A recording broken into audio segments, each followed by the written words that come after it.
This eyebrow demonstration is using the embroidery or microblading technique with hair strokes, and you'll also see some shading in between the strokes using the same tool.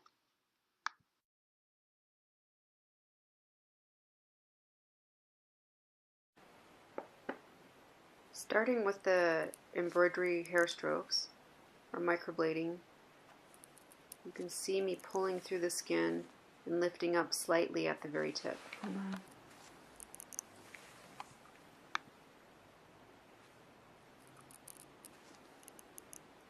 It's important to hear the noise of the needles going through the skin. If you don't hear the noise, most likely you've gone too deep.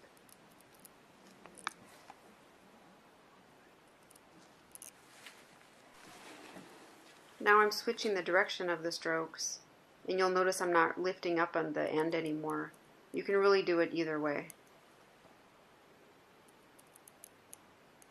The small needle, the 11 curved, allows you to turn as you're working. You'll see here I'm turning the tool along to give me more of a curved stroke. If you have too big of a needle, such as maybe the 20 or the 16, sometimes it's harder in these tighter spots to make a curve.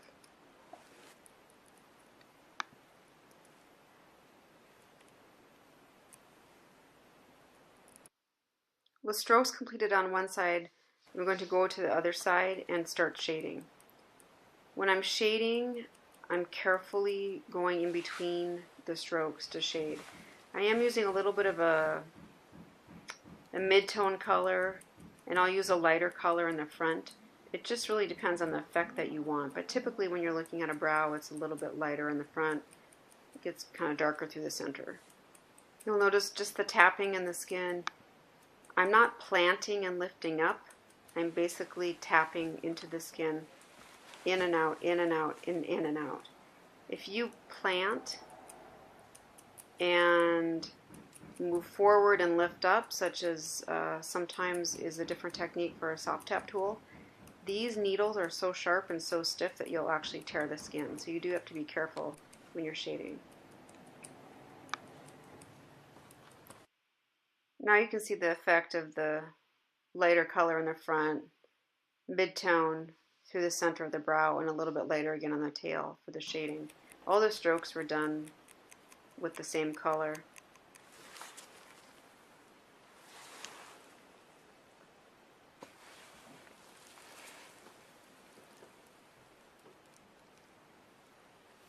And these hand tools are one-time use only, metal or plastic. This alopecia client had strokes only, and they were placed fairly close together. And I would like to just point out the importance of showing them some healed pictures so that when they leave, they realize it will not heal on the skin looking quite this pristine and hair-like. The next photos show hair strokes with shading, and the shading's done in a hair-like movement just to give the brow a little bit more dimension and movement and fill up some of the skin space in the eyebrow. Taking a look at some pictures, and this immediately after picture on the top, you can see the microblading strokes with a little bit of shading in between. The healed picture lends to leaving a little bit less skin space than if you only did the microblading. And this client came back about a year later and needed a touch-up.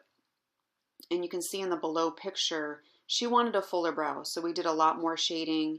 Still did some strokes, so she has a little bit of skin space showing, but I find that the skin space is what seems to bother people the most because it doesn't look like it does when they wear their makeup. Here the shading is done in a lighter color first, and then the strokes are done second in a darker color. Although this next client is fairly oily, we did do some embroidery strokes on her, and you can see the skin space in between, and she really doesn't have enough hair to cover it, so you kind of see that situation of going from hair to no hair. I think shading would have been a little bit better here with applying some embroidery strokes on top, but some people really just want the strokes, and that's what their mind is set on. This is during the procedure, and on the right side you see the first pass with shading, and on the left side you see the second pass. And below you see the healed. It's all shading. There's no microblading, no stroking until she came back in for her follow-up. So at the lower part you see immediately after was strokes over shading. On this brow I used a 16 curve and also an 11.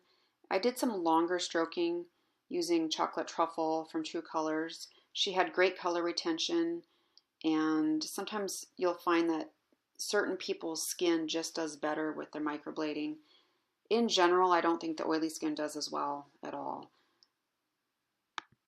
These next pictures you'll see that I did some shading first, plus hair strokes on top after the shading was healed.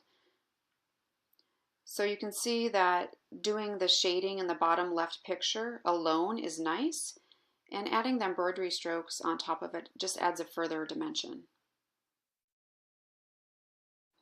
Taking a look at some machine shading with more of a gradient look to it, keeping it lighter in the front. You can see the below picture in the healed with the strokes. It does give it some dimension, so I think a lot of clients sometimes come in asking just for strokes, but if they wear a lot of makeup, they're going to end up wanting a little bit of the shading with it, whether it be dimensional shading or just a fully shaded background.